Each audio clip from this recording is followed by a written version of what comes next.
1 anak tahun. saya SMA lulus baru saya. Jadi waktu mengalami badai ini, badai mungkin dalam ekonomi ya Ibu Yeni ya. Iya. Ya waktu suami dapat pekerjaan di Batam masih berarti mengirim uang untuk Ibu Yeni di Gresik gitu ya. Itu bisa mencukupi. Tidak mencukupi. Lalu apa dong yang Ibu lakukan untuk mencukupi Ya. Untuk kebutuhan Ibu? mencukupi, kebetulan karena dulu suami saya itu jualan kacang, bikin kacang, jadi masih ada langganan-langganan gitu. Jadi langganan-langganan yang dulu suka beli sama saya itu telepon, Pesan gitu ya. gitu. Nanti saya layani dia, ambil Iya. dulu ke temannya, nanti saya antarin, nanti uangnya baru saya setor. Saya ambil untungnya aja gitu. Nah, lalu kenapa kok sampai akhirnya bisa datang ke Batam menyusul sang suami? Ya. 1 tahun ya Ibu. Ya 1 tahun lah. Nanti jualan itu kacang, juga jualan sayur-sayur yang sudah Iya. matang. Gitu. Enak nggak jarak berpisah sama suami? Ya nggak enak sih. Dan tidak pernah bertengkar itu Bu. Nggak pernah. Wah luar biasa nih. Terus bisa ceritanya sampai ke Batam ngumpul lagi satu keluarga ini Ya, gimana setelah anak ceritanya? saya lulus SMA, Oh waktu itu masih sekolah masih anaknya. sekolah. Setelah anak saya lulus SMA, terus semua barang saya jualin, Iya. terus saya pindah ke Batam. Luar Waktu biasa. itu kan barangnya dijualin. Iya. Terus sekarang gimana? Sudah masih mengalami badai juga Ibu Yeni? Puji Tuhan. Puji Tuhan Sekarang sudah. di Batam sudah luar biasa. Luar biasa ya. Nah ini menarik sekali Pak Susilo. Iya. Mungkin bisa Ya, setelah mendengar Iya. pengalaman dari Ibu Yeni, ada tips-tips nggak untuk mengatasi masalah ekonomi? badai dalam Iya. kehidupan ini. Sebenarnya kalau kita bicara tentang badai, badai itu kan banyak ya. Iya. Ada badai ekonomi, ada badai Dalam rumah masalah tangga rumah mungkin ya. tangga, hubungan, Pekerjaan. percintaan, pekerjaan dan berbagai macam. Nah, dalam contoh yang nyata yang saya sangat tertarik adalah waktu mereka mengalami badai, makanya kenapa saya undang jadi bintang tamu, Iya. mereka bukan saling menyalahkan. Misalkan, biasa kan kalau orang keuangan rumah tangga lagi seret nih, Iya. istri kan nuntut, kamu harus kerja dong, kamu nih suami, gimana sih jadi suami dan segala macam, Iya. malah protes terus dan akibatnya suami, oke, memang suami mencari kerja, tapi kalau nggak dapat mau diapakan, Iya. ya kan? Kalau mau disalah-salahkan terus juga mau sampai kapan? Iya. Nah, dari keluarga ini yang saya melihat waktu mereka mengalami itu, saya yakin suami dari Bu Yeni yang saya kenal namanya Pak Ahok, Iya. mungkin dia secara pribadi mungkin kepikiran ya, aduh istri anakku ini gimana nantinya dan segala macam. Dan memang oke, ya syukur pada Tuhan mereka bisa melihat ada kangkung, ada sayur, ada pisang, ada pisang, ada bayam. jatuh pisang, makan. Jadi pakar pembuat pisang kelihatannya. Saya nggak tahu dibuat kue, dibuat apa nggak tahu dah pokoknya. Dan mujizatnya adalah yang saya dengar bahwa waktu mereka mengalami kesulitan ada keuangan, selalu ada orang yang membantu. Kadang kan nggak mungkin dong nggak megang uang setahun lebih. Iya. Jangan pemirsa berpikir bahwa Ibu ini nggak megang uang setahun lebih kan, megang kan masih kan. Tapi Ya, luar biasanya ada tadi yang nggak bisa pernah ngutang juga ya Pak ya? Ya, itu prinsip yang sangat bagus sekali. Kadang orang kan sudah mengalami ekonomi kesulitan kan, ngutang sana, ngutang sini, pokoknya untuk makan dan segala macam. Nah, Ya. bagaimana kita menghadapi badai dalam hal ekonomi? Ya. Yang pertama saran saya, coba seperti yang teladan yang sudah diberikan, kita mulai berdoa, Iya. datang kepada Tuhan, bersandar sepenuhnya kepada Tuhan. Kadang kita ini cuman istilahnya keinginan kita aja yang kita pusingkan gitu kan, kemarahan kita karena kebutuhan kita tidak terpenuhi. Yang kedua, berusaha. Dari tadi yang kita dengar kisahnya dari Ibu Yeni adalah Iya. suaminya berusaha, seberapapun hasilnya, kadang malah hampir setahun tidak ada pekerjaan, Iya. tapi istrinya tetap membantu waktu jual. Itu Pak ya, berusaha mencukupi kebutuhan untuk makan. Betul. Seadanya Pak. Betul, itu kan nggak mudah.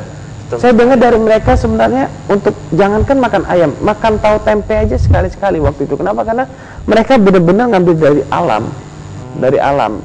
Nah, kemudian dari berusaha itu, Iya. bukan hanya berusaha di sana, yang saya lihat juga mereka waktu habis ada jam sosial kan cari kerjaan kan nggak dapat. Iya. Apa yang dilakukan? Apa yang bisa dibuat? Buat kacang telur. Ya udah itu dibuat. Itu pun ya nggak mencukupi ya Pak? Saya pernah istri saya pernah bersama melihat bor kacang telur memang setengah mati juga ternyata gitu kan. Oke. Dan itu pun tidak mencukupi. Nah, waktu tidak mencukupi, oke. Ya. Ini membuktikan bahwa usaha terus dilakukan. Suami ini cari kerja lagi. Cari kerja ya. Bahkan sampai ke Batam, dari Gresik nyari kerjanya sampai yang ke Batam pun oke, dijalani karena kondisi nggak memungkinkan, terpaksa harus sementara. Kenapa? Karena anaknya masih kecil, masih sekolah gitu kan ya. Terpaksa sementara, satu di Batam, satu di Gresik. Dan apa yang terjadi? Hasil dari Batam dikirimkan ke Gresik buat kebutuhan keluarga nggak cukup juga. Paling cukupnya cuma buat bayar uang sekolah anak ya, listrik, air, dan ibu ini tidak menyerah. Dia jualan ngambil ngesup istilahnya. Iya. Sudah teman, bukan. Ngambil barang. Ngambil untuk joinan tadi ya. Bukan join, dia ngambil dari temannya kacang. Iya. Misalkan Hengki mau beli, Pesen jual ya. ke Hengki, ya, Hengki bayar, baru dia bayar modalnya, keuntungan diambil. Nah, itu istilahnya broker atau makelar lah bahasa kasarnya gitu kan. Cuma ini makelar kacang kelihatannya. Ya. Bahkan saya dengar dia jualan lauk, sayur untuk makan sehari-hari kepada teman-teman yang dia kenal. Yang saya melihat adalah usaha yang dilakukan tidak pernah menyerah. Iya. Dan bukan merupakan satu sikap pasrah gitu loh. Bukan juga satu sikap yang nggak ada yang mau modalin saya, nggak ada yang mau ngerti gitu kan ya, nggak ada yang mau modalin saya dan sebagainya. Nah, berdoa, berusaha. Yang ketiga, menjaga hati, menjaga kesatuan hati. Ya. Istri tidak menyala-nyalakan suami, belajar mengerti, membantu kondisi suami, bukan menuntut malah. Karena saat-saat mengalami kondisi keuangan yang berat ini, misalkan suami sudah berusaha nggak mampu, ditambah istri yang suka ngomel di rumah, tambah repot. Nah, tentunya dari pihak suami harus memiliki kesadaran pula. Bukan ya udah mah nggak dapat kerjaan, malas di rumah santai tiduran aja, mah pijit dan segala macam. Bukan begitu, tentunya usahakan harus sudah yang tadi di poin kedua kan sudah disampaikan. Jaga kesatuan hati. Kalau misalkan kita punya istri yang gimana nih, saya sudah berusaha nggak dapat kerja, istri di rumah ngomel-ngomel terus. Nah, itulah tugasnya seorang suami, mencoba menjelaskan kepada istri sebaik-baiknya, menenteramkan hati sang istri dan mengarahkan istri untuk percaya sama Tuhan. Kadang kan kita kan sudah berusaha, tapi Tuhan juga yang menentukan kan istilahnya kan. Kita banyak peristiwa lah yang bisa kita lihat dalam hidup kita. Kemudian pengelolaan keuangan yang baik. Kalau kita mengalami problem keuangan tanpa pengelolaan yang baik, kita nggak akan bisa keluar dari badai keuangan itu. Seperti tadi, contoh prinsip yang sangat bagus. Tidak mau ngutang demi makan. Tidak mau ngutang, lebih bagus makan cari kangkung liar, kemudian pohon pisang yang nggak tahu ada yang punya nggak waktu itu ya, pohon pisangnya. Oh, punya perusahaan yang sudah tutup, yang sudah tutup. Iya, ya udah diambil itu kan, masnya bukan mencuri sebenarnya, tapi itu kan memang sudah tidak dikelola lagi ya, karena perusahaannya masih di kawasan itu. Di daerah sana lah, kebetulan banyak tanaman-tanaman. Nah, jadi terjadi pengelolaan keuangan yang baik, pengaturan. Misalkan begitu dikirim dari suami, prioritasnya bayar listrik, air, bayar uang sekolah anak, betul? Nah, setelah itu makan gimana? Ya sudah, habis gimana? Ya udah cari. Ada kisah yang menarik sebenarnya yang cerita 45.000 atau 40.000 waktu itu ya? 45.000 satu bulan. Ya, satu bulan hidup dengan 45.000, gimana caranya? Kalau bisa 45.000, cerita singkat boleh? Gimana ceritanya? Ya, kiriman dari suami kan, untuk bayar listrik, bayar apa-apa untuk sekolah, sisa 45.000 buat makan nih, untuk makan sehari-hari. Nah, gitu. terus ya yang 40.000 saya belikan sayur-sayur, ya ikan, ayam atau apa, masukkan kulkas. Yang 5.000 untuk pegangan. Gitu. Lalu ya bisa bertahannya gimana? Bisa bertahan. Tiba-tiba dia order kacang. Iya, ada order kacang gitu kan. Ambil keuntungan.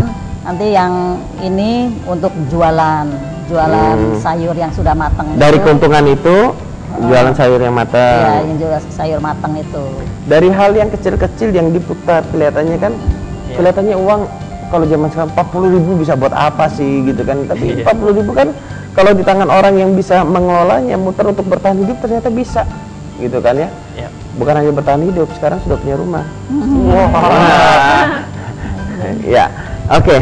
Nah, terus kalau ngomong soal badai masalah dalam kehidupan, ini kan semua mengalami dari kalangan bawah sampai atas pasti Betul, mengalami Pak ya. betul. Jadi bukan kalangan yang di bawah menengah aja ya Pak ya. Dari kalangan jahat sampai yang baik-baik ngalamin semua kok. Semua ngalami ya Pak ya. Ya, biar hidup kita baik-baik tetap ngalami badai. Nah, waktu ngalami badai kan orang mesti beranggapan aku pengen cepat lepas ini dari masalah yang aku alami. Ya. Nah, ini kenapa yang penyebabnya yang membuat masalah itu nggak selesai gitu loh Pak. Ya, saya juga berpikir di sana waktu seorang mengalami badai, kenapa badainya kok tidak selesai.